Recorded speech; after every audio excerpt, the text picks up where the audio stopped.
This hugs and flags is just a final stage of this very long negotiations.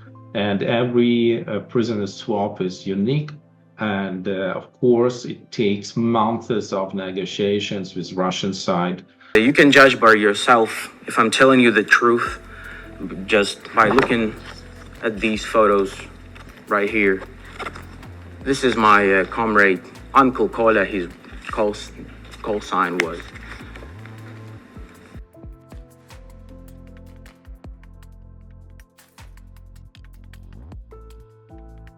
For the first time, I was beaten on my way to Luhansk by an officer of Russian armed forces.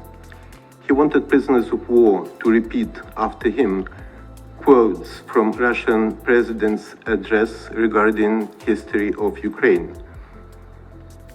And if there was any slip of tongue or any pause, I, as the only officer and commander, received a blow with a wooden stick on my shoulder. So Vladimir Putin's version of Ukrainian history is written on my skin now. Of course, I was never ready to, as a writer, I was never can imagine that it will be possible in the 21st century.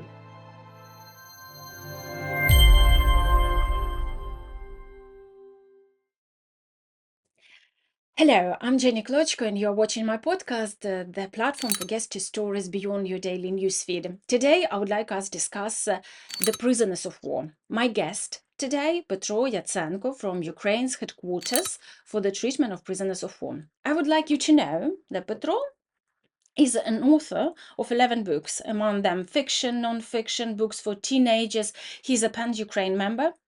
His novel, The Union of Soviet Themes, won a BBC Children's Book Year 2021 prize. The Magnetism novel was shortlisted for Angela Central European Literature Award.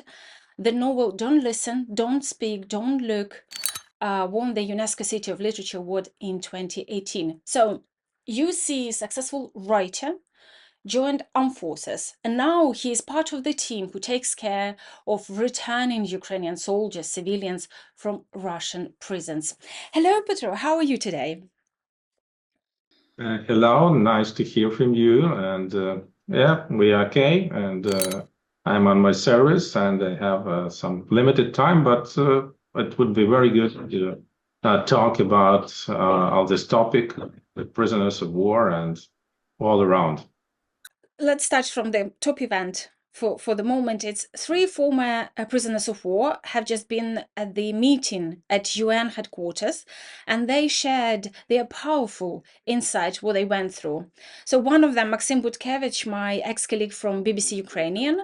Then there was always also Valery Horishny from Azov and Nariman Jilal from Crimea. So how powerful and important these 3 people, because they all have different insights. We know in media there's a lot of how Azov soldiers treated in Crimea, how much violence and unjustified arrest against Crimean Tatars, and obviously Maxim Butkevich, the coverage of his court and all of that was very much in media. So the permanent mission in the United Kingdom to hold an informal meeting at the UN Security Council of violations of international humanitarian law against Ukrainian prisoners of war and civilians detainees. That was the official title. And in your perspective, how the meeting went and what were its aims and objectives? Thank you. And it's very important for us to make this such meetings and make some abroad trips, allow former prisoners of war to visit some very important places like the United Nations and to describe their experience, what they experienced in Russian captivity. So this is just one meeting among others, and of course we choose as a coordination headquarters for treatment of prisoners of war. We choose 2 servicemen and 1 civilian, Nariman Jalal, Crimean Tatar, who was in Russian captivity as a civilian because a lot of Ukrainian civilians are still in places of detention. So it's, of course, violation of international humanitarian law. It's looks like the Russia invades other country and captures foreign citizens, Ukrainians, and trying to make some fake cards, so-called kangaroo cards, to say that they are criminals, but they are just people who was on their own territory. So it's very important for us to let international society know about the tortures in Russian captivity and unhuman behavior, some kinds of unhuman behavior, and it's very important to remind to all people, not only officials, what happens in Russian places of detention. At the moment, we know about more than 190 places of detention in the Russian territory and temporarily occupied territories of Ukraine. And in every such place, there is no any access to international humanitarian organizations like the International Red Cross organizations. And of course, Russia not allowed to visit such places for international representatives because they are violent. There is a lot of violence in such places, a lot of tortures, insufficient food, lack of medical care, so on, so on. And of course, for us, it's very important to show that, to remind that, and this United Nations meeting is very important for us. During this meeting, one of these three Ukrainian guys, they were saying about the punishment for those who tortured, for held, and also there was the conversation about reparations. Realistically, I understand Ukraine has to be proactive, has to be vocal, and communicate all these atrocities to the wider world community. But how likely actually getting reparations for these people and actually those torturers being punished? That's a very good thing to know that obviously we in Ukraine we had a lot of losses in our infrastructure and individual losses for our citizens because of the Russian invasion. And of course, it would be very good and it's possible to obtain some reparations from the Russian side for their war crimes and for tortures too. And of course, we know that Russia has a lot of money in foreign banks, and Russia continuing to sell their oil and gas and other natural resources. So it would be good to take some money from these resources to compensate losses for Ukrainian civilians and Ukrainian military personnel and Ukrainian infrastructure losses. And it would very good thing to know that in the future, now one country like Russia under Putin's rule will not invade other countries because they will expect these reparations, among others.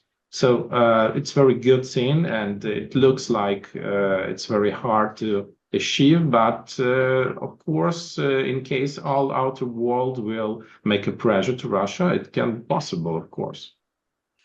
How important was the actually all of this meeting in this area formula was helped to organize with the UK and some of the Baltic countries. So these are seems like the strongest allies and the strongest partners on the international global scene.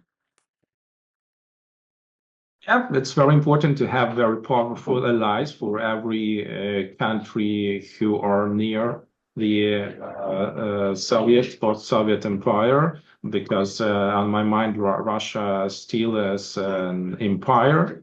It's not a democratic state, and it's totalitarian state. And of course, allies, it's very important for the protection of each other, making help to each other, and of course, United Kingdom, as well as Baltic states and other countries like Poland, like a lot of European countries and United States. So also all are should be united because it's a total threat, not just threat for the Ukraine only, but for all the world.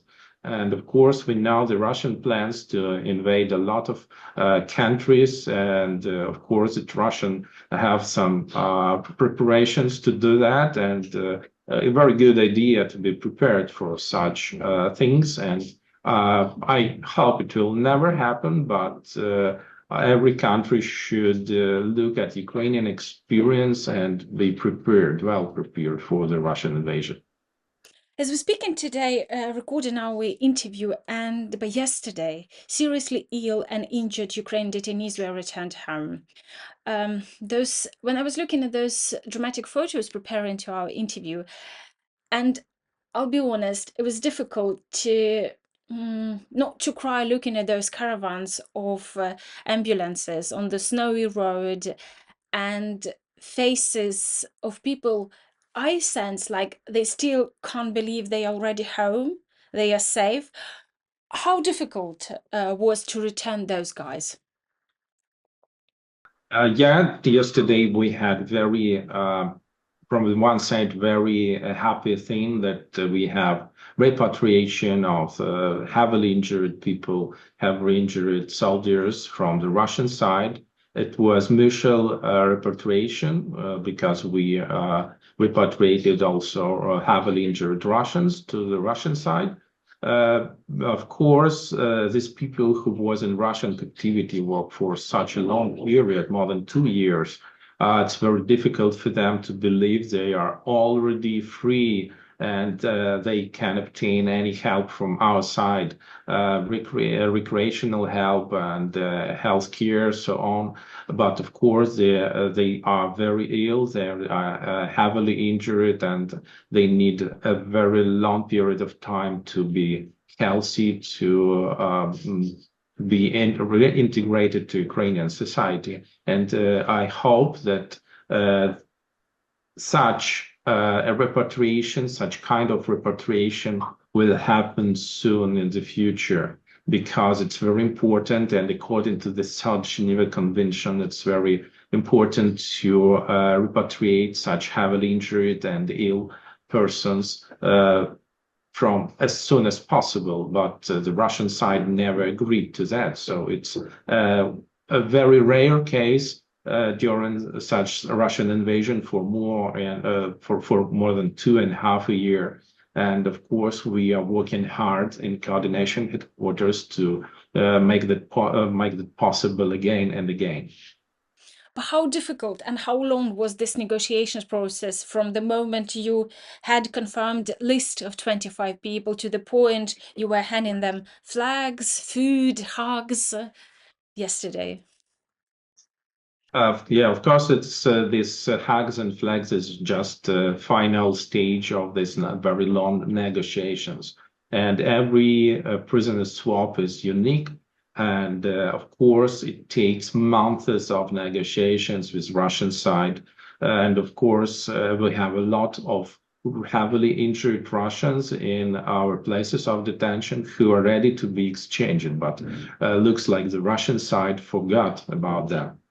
And for us, it's very important, and it takes a lot of time. And I wonder why the Russian side not remember about their citizens and their servicemen. So for us, it's a success, and but it's very pity that it takes a lot of time to negotiate, to arrange such an prisoners' repatriations, because it's not a swap, it's a repatriation. By very long time, do you mean weeks or months for each exchange? It's months, and for such case, I can say that it can be years, because of course we tried to do repatriation like that in the April 2023, and it was like we passed it to Russian side. Then people, heavily injured people, from our captivity, they was military personnel from Russia, and we expected to obtain the same amount or more mutual repatriation of Ukrainians, but it was not successful. And since then, we tried to organize continuous repatriation, because it's not a swap. It should be arranged according to the South Geneva Convention. It's a humanitarian act. It's not a prisoner swap. But just only yesterday it was successful. So it takes a lot of time, and it's very painful thing. Can we look at the numbers? The number which in media about the Ukrainian, I guess it's sort of like far from reality. 8,000 Ukrainians in Russian prisons.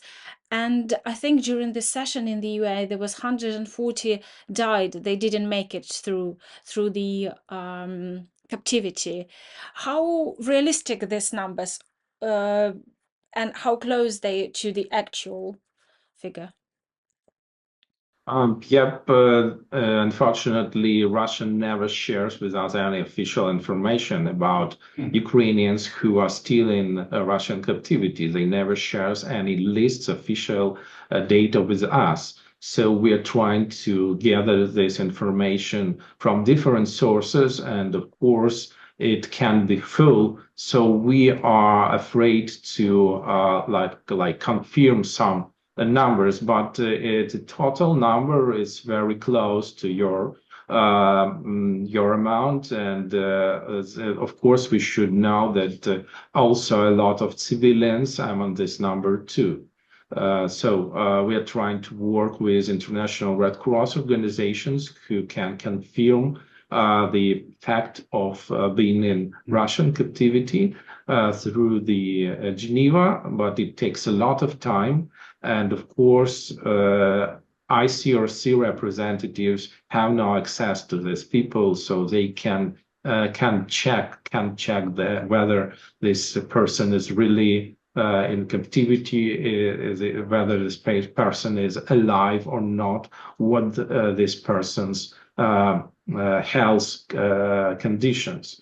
So in any case, we are gathering a lot of information in coordination headquarters with collaboration of other structures of Ukrainian defense, and we as a department, as under rule of the Ukrainian military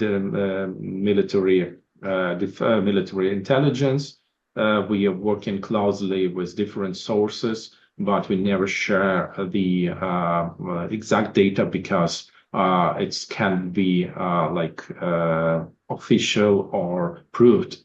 So in any case, we are trying to look for everyone, every person who can be in Russian captivity, and it's unfortunately it's quite significant numbers. You mentioned the Red Cross, and I noticed there is a lot of frustration among Ukrainians, among civilians, and among those who were in Russian prisons about the work and inability for Red Cross to perform as they were expected. What are the main obstacles for them to make their missions work and support Ukrainian prisoners in Russian cells? Yep, the only organization, international organization, who has a mandate to have access and to support, as you say, the POWs in Russian captivity and Ukrainian captivities at the International Red Cross organizations. And from our side, Ukrainian side, we are very transparent and we allow access to every place of detention. So ICRC representatives have full access and we have chances to visit such places and inspect such places for a long period of time, like they are visiting every prisoner's camp and they can spend there like weeks or even more, and they can conversate with prisoners of war in a confidential manner without presence of the administration representatives. But from the Russian side, we have completely another situation when the ICRC representatives have no access to every place. And we know about that because our released prisoners of war, released soldiers and officers claimed they never seen any ICRC representatives in their place of detention. That's a very big problem, and when we are trying to talk about that with ICRC representatives, they say that in case they will make this situation public, so they will have now even a small and limited access to Russian places of detention. But I guess it's not a proper position. It would be good to say that the ICRC have no access and have no possibilities to work in the Russian places of detention, to send their parcels to support Ukrainian prisoners of war. It would be a very, I guess, very proper thing to do. And of course, in case ICRC shares numbers of visits, more than 3,000 visits to the places of detention, they should specificate what number of prisons are in number of visits are in Ukraine and in Russian and temporary occupied territories. And of course, more than 95%, 96% of these visits took place in Ukrainian territory. So it's a very big difference between the ICRC work in Ukraine and in Russia. And it would be good for international society to know about this problem. And of course, it's the organization, the ICRC organization should make some changes and propose some changes to avoid such a situation. Is it easier to return bodies of Ukrainians or actually alive people with a poor health? Is there any difference in terms of process of negotiations, confirmation of the list, or it's difficult anyway? Also, yes, with coordination headquarters, we work with negotiations for repatriation bodies, and it's another kind of work. And of course, there is some difference, but in total, it was very hard from the beginning of the Russian full-scale invasion. For now, we established the continuous process, and we are looking for bodies of Russian soldiers. It's not our field of responsibility as a coordination headquarters. Our field of responsibility is just negotiations, but in total, Ukraine as a state works with Russian families. So we have as coordination headquarters, we have a special project for Russian families. I want to find the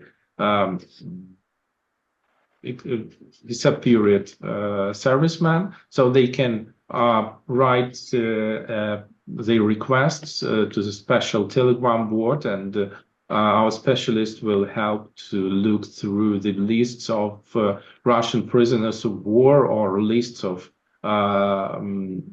died Russian armed forces members, and we are helping them to look for their loved ones, and these families of invaders can obtain some information. From the Russian side, we have no anything like that. And of course, it's very hard to work to repatriate bodies of Ukrainian soldiers, because a lot of significant part of Ukrainian territories was under Russian occupation, and a significant part of this territory is has a lot of landmines. They're very dangerous to investigate such territories, and along the front line, it's very not easy and to look for bodies. So for search groups, it's very difficult to look for bodies, but we are continuing to work. And such a huge conflict and huge invasion in Europe was never seen since the Second World War, and it's very hard to work in such a wide scale. A lot of deaths and a lot of invaders' bodies in Ukraine, and so we're working closely with other structures to organize such repatriation of bodies. It's a completely humanitarian mission, but of course I was never ready to, as a writer, was never can imagine that it will be possible in the 21st century. I understand the delicacy of your work, and probably as a writer, you noticed yourself how different is now attitude towards the prisoners of war in Ukraine, because we remember that during the Second World War, and those people who were captured, they were considered as traitors, and the instruction was to kill themselves but not to get into the enemy's hands. And even if they survived the German prisons, they were returning to the territory of Soviet Union, they were sent to the concentration camps as a punishment for being in a captivity. What's your thoughts on this shift perception? Yeah, it's a very important thing to because Ukraine is a very different state. Of course, we have a lot of Soviet era heritage, but we are looking at prisoners of war rather as our defenders and our heroes.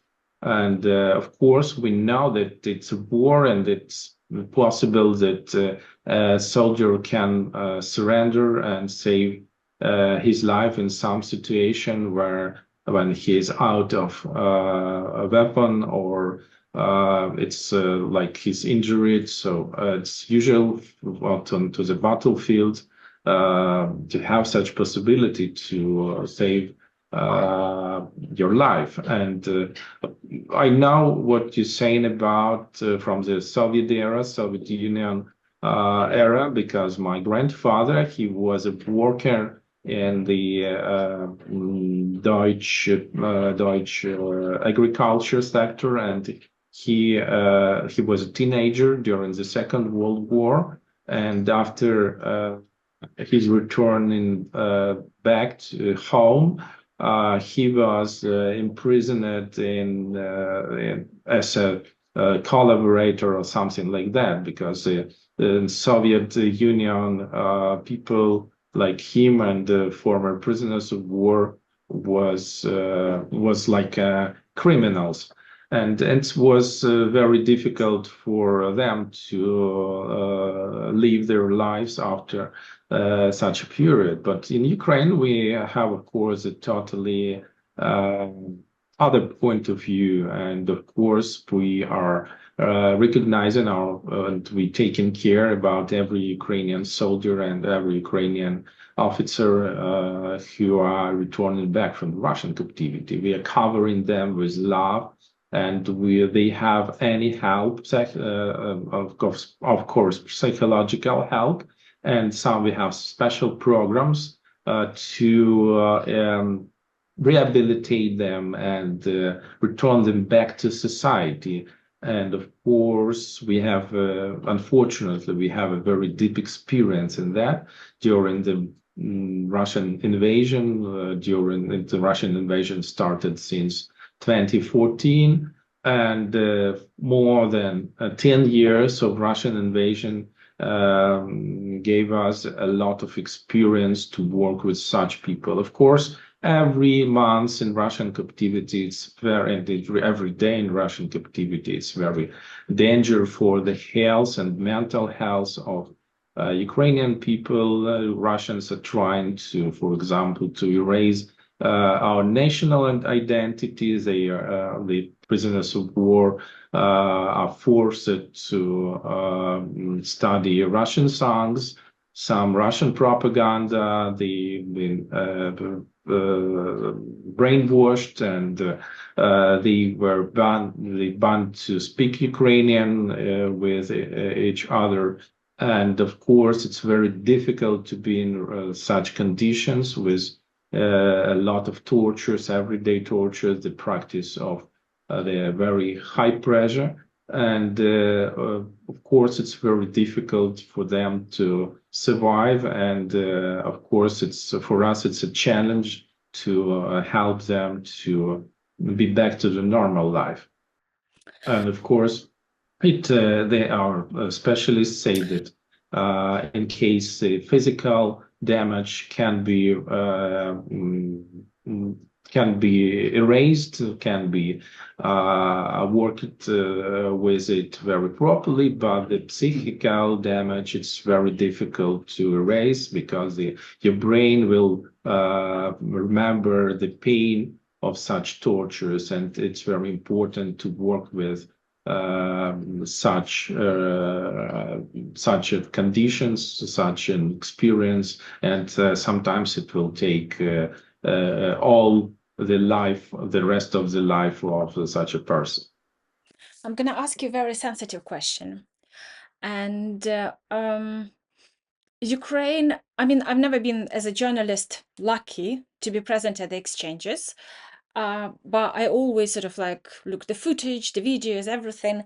And the general mood on Ukrainian side, the hero is coming back home. And we're all happy. And I'm checking other servicemen, from the people I know, I'm in touch with the family, or the civilians who are still in captivity, so checking those lists and everything. But I was listening the interview of my former colleague. We worked together with the Ukrainian reporter Natalka Nahorna, and she was saying very interesting aspect. She says, we do meet them as heroes, but actually some of them been broken and cooperated with prison guards, and they are not heroes. And there's a bit of tension, among the detainees, and you have to navigate through it, not to touch the sensitive moments. I've never been in prison. I've never been actually tortured, so I can't judge or those people. But what happened before I was sent to Ukraine, part of the TV crew from the UK, we all had to go through training, different aspects, how to be in the war zone, this, and that. And kind of like exam time, it was we were on the battlefield and how we were dealing with explosions. But the most interesting part, there was like scenario played by actual military guys. They were hired for the day. They were taking us in captivity. They were interrogating us. Obviously, we had all instructions a few days before how we should act, what we should say, what we shouldn't say. And each of us went through execution final sort of moments. And during extractions, we were told that we have to disclose during sort of for interrogation time. We should stand out. For example, we should become daughters, somebody's wives, somebody's mothers. Kind of to become somebody else than just the number among the group of people. And I followed the instructions. I disclosed that I have a child. And you know what? I felt actually they used this fact and I felt weaker and I regret. So for myself, I realized, so if I ever captured, I shouldn't say those things because it doesn't make me stronger, it makes the enemy stronger. So my question is, how would you, and do you know the context, for example, the group of 40 people arriving, and you understand that few of them were cooperating, or few of them is sort of needs, my create the tension with the majority of prisoners. Do you know the context, and how do you deal with this upon their arrival? It's a very good question. And at the moment, we have almost 4,000 people back from Russian captivity. They was there different places with different experiences. And of course, we realize that some of them can collaborate with Russian representatives. And of course, we know that it's possible, it's unavoidable, and such kind of tortures they are experiencing, it's very hard for everyone. And of course, we have some procedures for every person, and it's first of all so-called debriefing procedure. It's a conversation with a specialist in a very confidential and very comfortable, psychologically comfortable manner. And it's like the former prisoner or the soldier with an experience of Russian captivity can describe what they want. And of course, we know a lot of information from different sources, what happened there. And of course, we know that every such person should have our support. And first of all, in the Russian captivity, first of all, they should survive. They should take care about their life. And of course, in Ukrainian army, we have some special courses for soldiers and officers, how to behave in captivity. And you say the truth that it's in case your enemy knows a lot about you and your family, so you are feeling weaker than they know nothing about you. So Russians are trying to collect such an information, and they creating some groups. They are trying to collaborate with relatives of prisoners of war, to influence to relatives. And so it's very important part of the Russian intelligence work. They're trying to work with, to collect their personal data and to work with Ukrainians in captivity to obtain forms. And this is very, very important thing. They're trying to influence Ukrainian society to provoke some protests or provoke some dangerous behavior, like some sabotage facts and so on. So in coordination headquarters, we're also working with families to be helping them to organize into NGO organizations, so they can be able to protect, to counter such an influence from the Russian side. They are familiar what can happen, and they can make some advice for each member of families of missing people and prisoners of war, how to behave. And it's very important to protect themselves against fraud, because a lot of fraudsters are trying to collect money from people in very vulnerable position. So it's a very complex thing, and of course, Ukrainian officials are gathering a lot of information about what happened in Russian places of detention.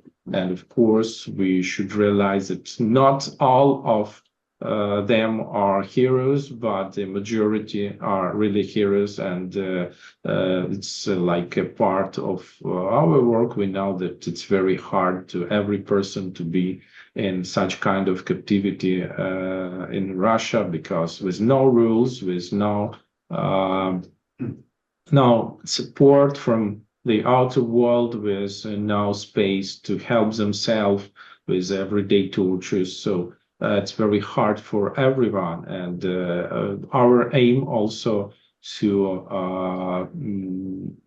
recall every person on the West that it can happen, and every person on the West should know that it would be good to, in case you're working with Russian business, for example, you should know that the Russian business works for President Putin and for the Russian society, who are torturing Ukrainian soldiers. And you should realize that you can influence your partners, and you can make a pressure, for example. And it's very important. And Russia should stop the tortures of prisoners of war. And Russia should allow the ICRC organization to have access to all places of detention. And the Ukrainian prisoners of war should have sufficient food, they should have medical care, and they should be exchanged as soon as possible. We have a lot of Russians in Ukrainian places of detention. We have 5 places of detention for Russians, and a lot of Russians are there for a long period, and they are waiting to be exchanged back to Russia. And we are ready to do that. We are ready for all exchange. And of course, it's for us, it's a humanitarian act. For Russians are not ready to do that, because they will lose their leverage to influence Ukrainian society. And it's very important to inform everyone in European countries, in outer world, about the problem. It's a very important problem in Europe, and it's a very important problem in the contemporary situation in the world. So Russians should, the Russian side, the Geneva conventions. So Russians should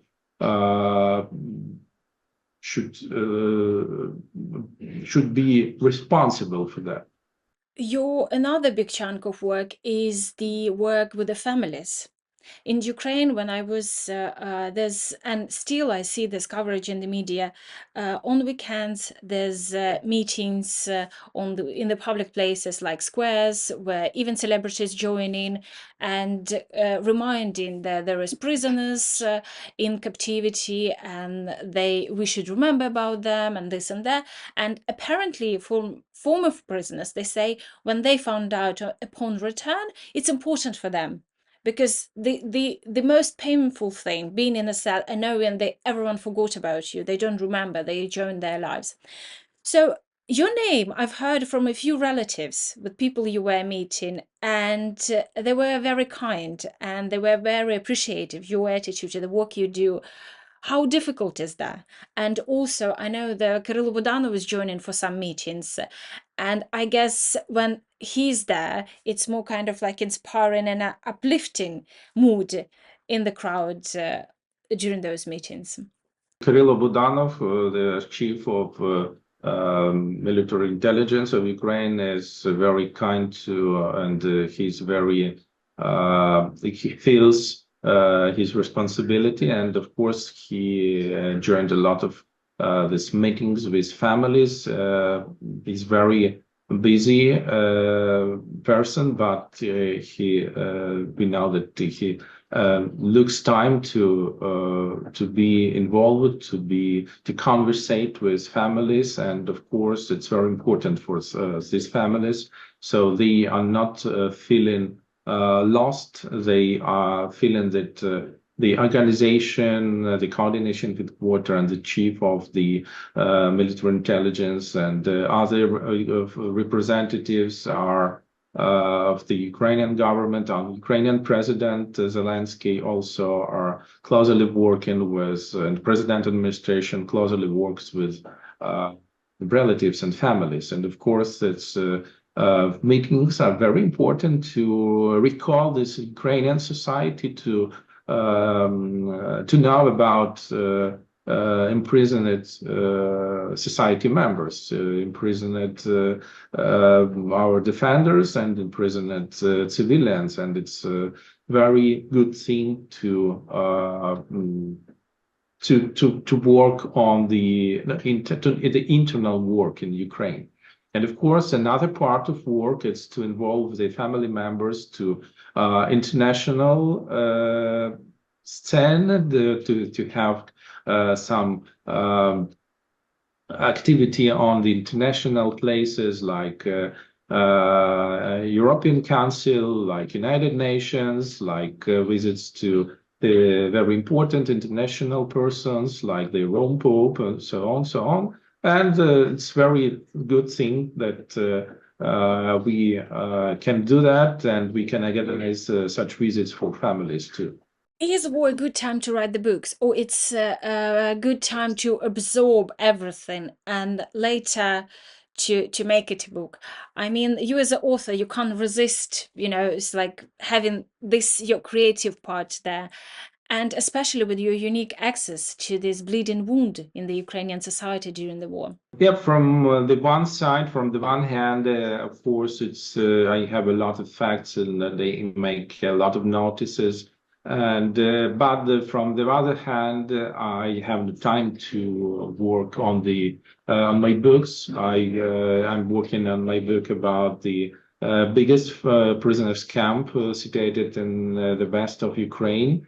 But of course, my time is very limited, and I'm trying to work in every possible position, even when I'm moving to my service or out of service. I'm trying to work, and of course, it's much slower than it should be, and it moves very slowly. My work on my book, but I guess it's the same situation for every Ukrainian author who's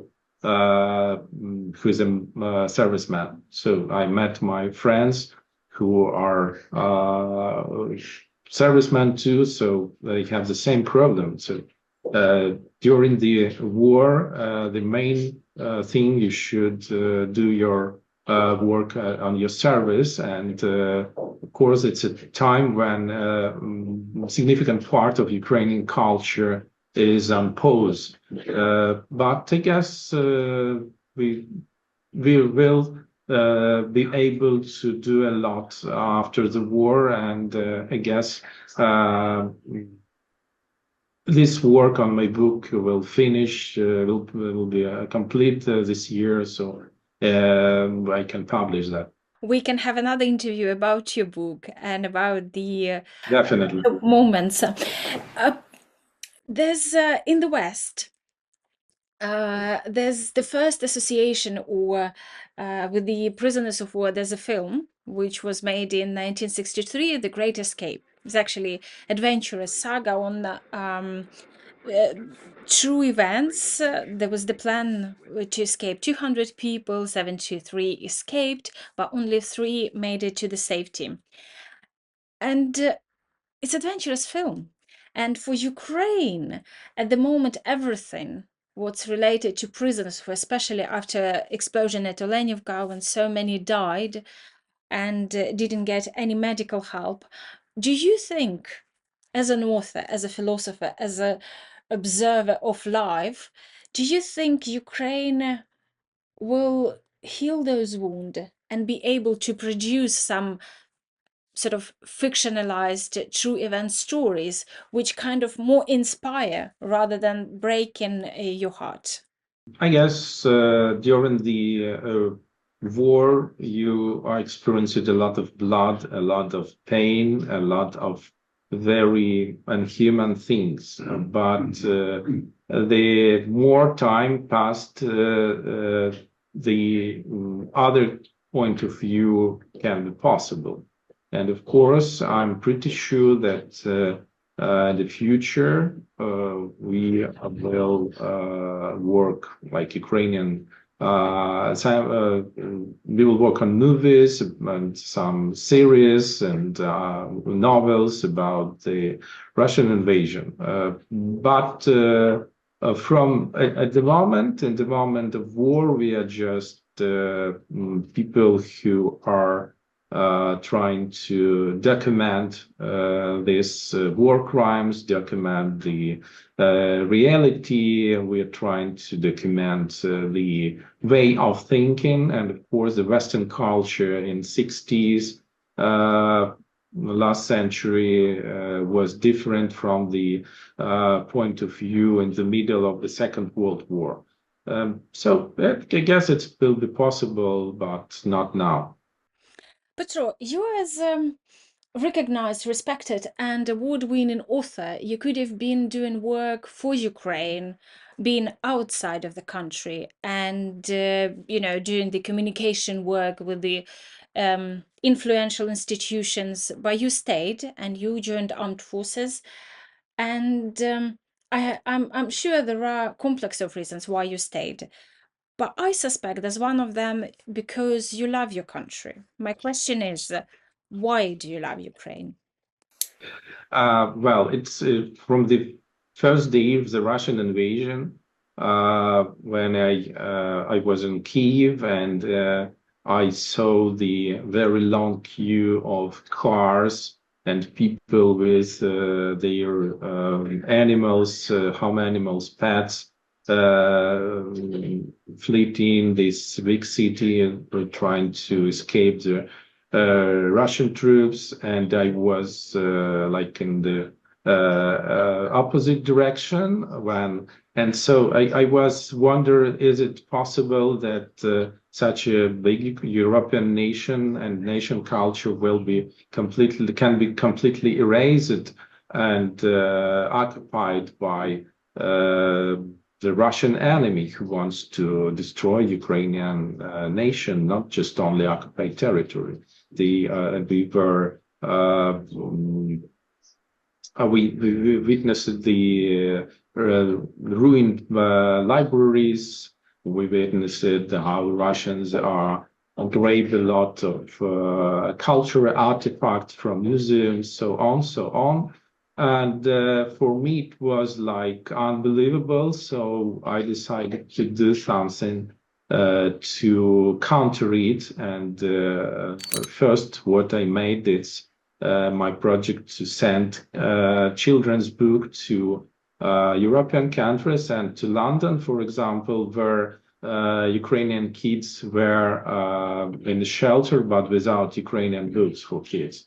So it was very important for me. And of course, I'm in like adult man with a very good age when I have a lot of force. And of course, it would be good for me to join the armed forces and to do my best there. Thank you very much. Thank you for what you're doing, and good luck with every aspect of your work. Thank you for finding time to talk to me, and have a great day. Thank you for your invitation and thank you for your work.